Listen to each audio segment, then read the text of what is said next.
Hey guys, welcome to Hip Hughes History, World History Edition. We're going to go get another world religion under our belts today. This time the very basics and history of Judaism, so you can walk around Earth a little bit smarter and you'll pass your exams. How about that? So why don't we go get ready to grow our brains together and go giddy up for the learning right about now.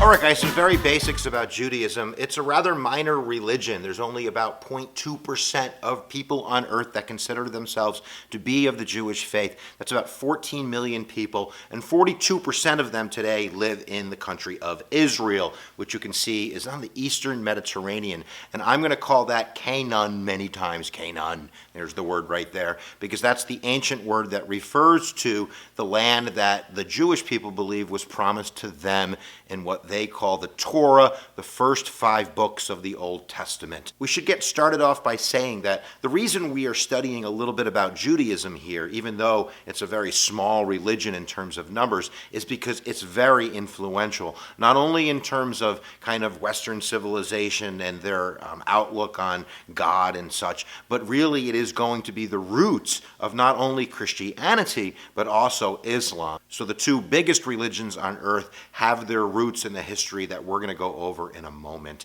Now, even though we're going to be talking about Canaan or Israel, sometimes called Palestine or ancient Palestine, and again, this is Eastern Mediterranean, holy crossroads Batman. I mean, if you go to the west, you're in Egypt, and if you go into the east, you're like in Mesopotamia and Babylonian. So this is at the center crux of early civilizations, really a trading crossroads at the end of the day. But we have to start by saying that Judaism, or the Hebrew people, does not originate in Canaan. It actually originates in the city of Ur in ancient Mesopotamia. If you want to watch a video on Mesopotamia, you can click in the description below and learn all about Mesopotamia. And another thing that we should probably mention is that much of what I am going over comes from the first 5 books of the Bible. So in terms of historical accuracy, maybe, maybe not. That's going to be up to you, the viewer. So a lot of what we're talking about is what people believe. That's what a religion is, right? It's their faith. So whether it really happened or really didn't, we're going to leave that up to you, the viewer, to decide for themselves or do your own research. But nevertheless, if we go to the city of Ur in ancient Mesopotamia, there's a guy around 2000 BCE by the name of Abraham. And the story in Genesis, the first 5 books of the Bible, the first one is Genesis, is that Abraham was contacted by God himself. And that's the first kind of rule in Judaism and Christianity and Islam. There's only one God, and he goes where you go. Right? And he's ever knowing and ever watching. He's everywhere. It's not like many of the polytheistic religions of Mesopotamia where gods are location orientated. They're polytheistic. So that's the first definition really of these 3 big religions in Judaism, Christianity, and Islam, that it's monotheistic, that everything derives and comes from one God. There's no any other gods, there's just one. And they're going to call him in the Jewish faith, in Judaism, Yahweh. So instead of God, I'll say Yahweh, because that's what the word is, and you should know what the word is. But nevertheless, Abraham makes a deal, a covenant with God. And why don't we just listen to God? Go from your country and your kindred and your father's house to the land that I will show you. I will make of you a great nation, and I will bless you and make your name great. That's the first thing God says to Abraham. It's a covenant. It's a deal that if you listen to me, if you follow my rules, if you pray to me and worship me and honor me, then I'm going to give you really great land, and your descendants are going to rule over that great land. That's the deal. You do what I say. I give you this land, which is going to be Canaan, which eventually we're going to call Israel, which people also refer to as ancient Palestine. And that is at the root of Judaism. It's a covenant. It's a deal. And Abraham is tested. There's the story of his son. Remember, he had 2 sons to begin with, and that's Ishmael and Isaac. Now, Ishmael, who is the son of Hagar, who is Abraham's slave, is going to be the descendant of the people that are going to form Islam. And of course, Isaac is going to be the descendant that continues with this covenant and eventually into Israel. But in terms of testing the covenant, God actually in the Old Testament asks Abraham to kill his son Isaac. You got to kill your son Isaac to show how much you're going to listen to me. And right before he kills him, God's like, psych. Right? He says, I'm an angry God. I'm a jealous God. I'm also a merciful God. I'm not going to have you kill your son. Another sign of this covenant is in the Old Testament, in the Torah, that it demands that sons of the Jewish faith are circumcised. And you can go Google that if you don't know what it is, but that is supposed to be the flesh sign that I am one of these people that has made this deal with God. Now you have to remember that Abraham, the dude was 75 years old. He didn't have any children. So as part of this deal, he's got to make babies. And that's what happened. He made babies. And he leaves he leaves Mesopotamia with his new tribe, with his new people, and he starts traveling to the land of Canaan, to Israel, to Palestine.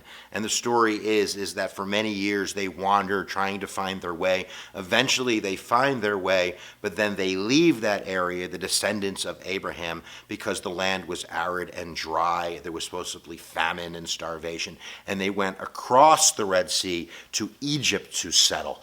And that's where we're going to leave our story right now, because at first they were welcomed. The Egyptians were like, hey, Jewish people, Hebrews, come on over. Nice to have you. But eventually they're going to become slaves, and there's going to have to be a way for these slaves to get out of Egypt. So why don't we take a look at that right now. Exodus. So now we're in Egypt, the Hebrew tribe. They are slaves in Egypt. It's around 1300, 1200 BCE. Don't quote me, guys. But the Pharaoh of Egypt at that point decided that he didn't want the Jewish people around anymore. He was feeling threatened by these Hebrews. And basically what occurs is that there is one baby, Moses. He's put on the Nile by his mother, and they kick the basket down. And eventually he's found by an Egyptian princess who raises him in luxury.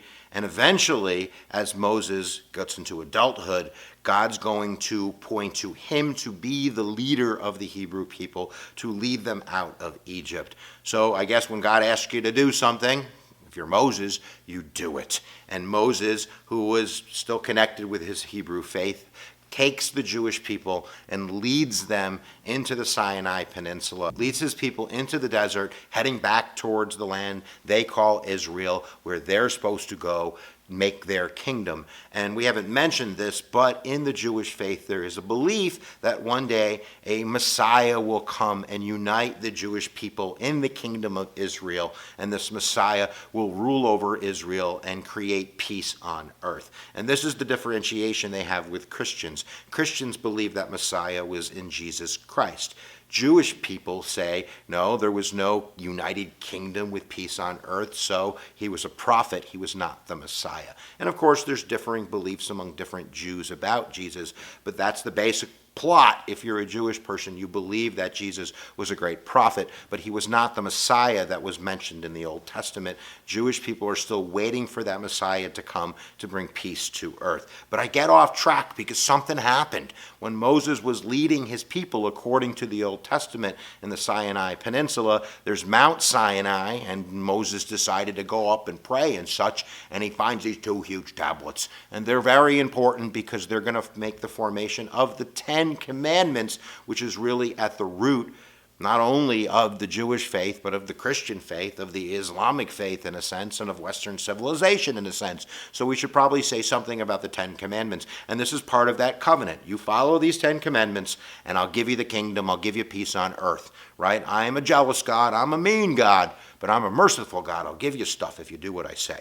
So here are the 10 Commandments, and if you're Jewish or if you're Christian, you probably should be checking these off as I go through them. Now, the first 4 deal with your relationship with this one God, and the other 6 deal with your relationships with other people as you're walking around on earth. So we could see the first one is, I'm a jealous God, no other gods before me. That's number 1. You don't pray to any other gods. Number 2 is no graven imagery. There should be no representation of any idols that anybody's praying to, any type of symbols or anything like that, because God's a jealous God. He doesn't want you wearing those things or praying to other things, because the God is not a physical according to monotheism in the Jewish faith, the Christian faith, and the Islamic faith, but it's a spiritual realm. So there should be no images, graven images of this one God. Number 3, you can check this off if you believe you deserve so, but there should be no use of God's name in vain. And number 4 is to keep the Sabbath holy. Now, Christians, many people might be Christians out there, that's Sunday, but for Jewish people, that is sunset from Friday until Saturday evening. That's the day you're not supposed to work. You're just supposed to worship and pray to God. There's a lot of tradition in the Jewish faith. There's a lot of symbology, a lot of lighting of candles, a lot of recitations that is meant to keep that covenant, to worship that one God, so that one God will keep rewarding you. That's the main idea. Now, the other 6 deal with how you deal with other people. Number 5 is honor your mother and father. So if you're spatting with your mom and dad, you're giving them grief, you're breaking the covenant with God, that's not a good thing. Number 6 is pretty simple. Thou shalt not kill. Number 7, thou shalt not commit adultery. And I guess you can go Google that. No, don't Google that. Number 8 is going to be thou shalt not steal. That's pretty straightforward. Number 9 is thou shalt not bear false witness against my neighbor. And number 10 is I shall not covet anything of my neighbor's. I shall want anything just because my neighbor has it, right? So that whole thing, keep up with the Joneses, not so good according to the 10 Commandments. But that is the covenant that the Hebrew people make with God, that Moses brings these 10 Commandments down from Mount Sinai and says to the people, we need to follow these 10 Commandments. Now, the story after that is that Moses and the Hebrew people wander the desert for like 40 years before they eventually are going to settle in the land they call Israel, ancient Palestine. You can see it on the map right there. And because that land is so geographically not so nice, they're going to quite quickly begin to expand their kingdom. Now, there were 12 tribes of the Hebrew people. The largest of those tribes is the tribe of Judah. So that is where we get the name Jewish. But there were 12 tribes, and if you look at the old Bible, there's numerous judges that are brought up to unite the tribes. One of the more famous one is actually a woman, Deborah, but we should mention that, like other faiths, women were seen as below men in a sense. They're basically kept underneath men to deal with the house stuff and the raising of the kids and the making of the babies and such like that. Of course, we're not talking about modern times. There's many different modern interpretations. But of course, in terms of a paradigm of how civilization forms, women are definitely not at the forefront, and that's not just in Judaism. And like we've mentioned, these judges are going to be able to unite the Hebrews, the 12 tribes, including the largest ones, which are the Jewish people, which is going to create the kingdom of Israel. There was a kingdom of Israel. I'm telling you there was, but it's not going to be around for very long. I'm going to go get the kingdom of Israel. I'll be right back. Me Israelites. So Abraham made a deal with Yahweh, and God made him the promise that his descendants would rule over this new kingdom, the kingdom of Israel. And about 1020 BCE to around 922 BCE, that actually occurs. The kingdom of Israel is going to be in that Canaan land, and 3 kings are going to rule over it. And historically, this is true. There is Saul, there is Saul's son-in-law David, and then there's Solomon. These are the 3 kings of Israel. And it was David which really is going to take Jerusalem, and Jerusalem is going to be a very important city in Israel. Now, we also, of course, have Solomon. And one of Solomon's great accomplishments is that he's going to build Solomon's temple. And Solomon's temple is which is going to hold, if you watch Raiders of the Lost Ark, the Ark of the Covenant, which keeps in the 2 tablets of the 10 Commandments, which is the representation of this covenant between man and God on earth. How about that? You should go watch Raiders of the Lost Ark. It's pretty awesome. Now, I don't want to give away the goose here, but Solomon's temple, it's not standing today. That's because it's going to be burned down about 400 years after it was built. And the building of Solomon's temple is going to divide the kingdom of Israel. There were high taxes, there was forced labor, people aren't happy.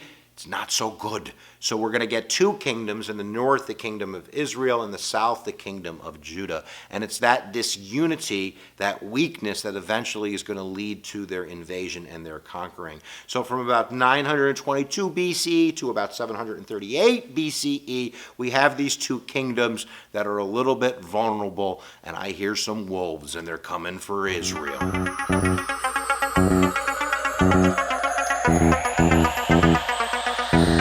So around 783 BCE, there's a new empire. They're called the Assyrians, and they're starting to look at Israel with some greedy eyes. So both the kingdom of Israel and the kingdom of Judah began paying tribute to Assyria around 783 BCE.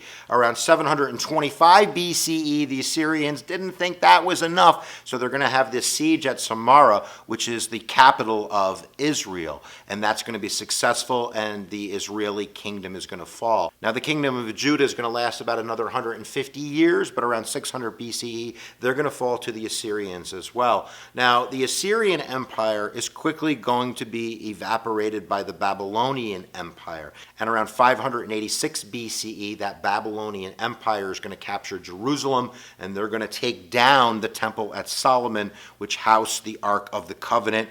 Raiders of the Lost Ark, I'm telling you, you should watch it. And they're also going to take the Jewish people, the Hebrew people, and they're going to exile them to Babylon. And in the Bible, it says that the prophet Ezekiel is supposed to keep the Jewish faith alive as this exile occurs. Now, the exile is not going to last forever. Around 539 BCE, there's going to be a new king in town. This time it's the Persian king Cyrus the Great. And Cyrus the Great is going to give permission for about 40,000 of those exiles to return to Jerusalem to rebuild the Temple of Solomon, and eventually that's going to be destroyed again.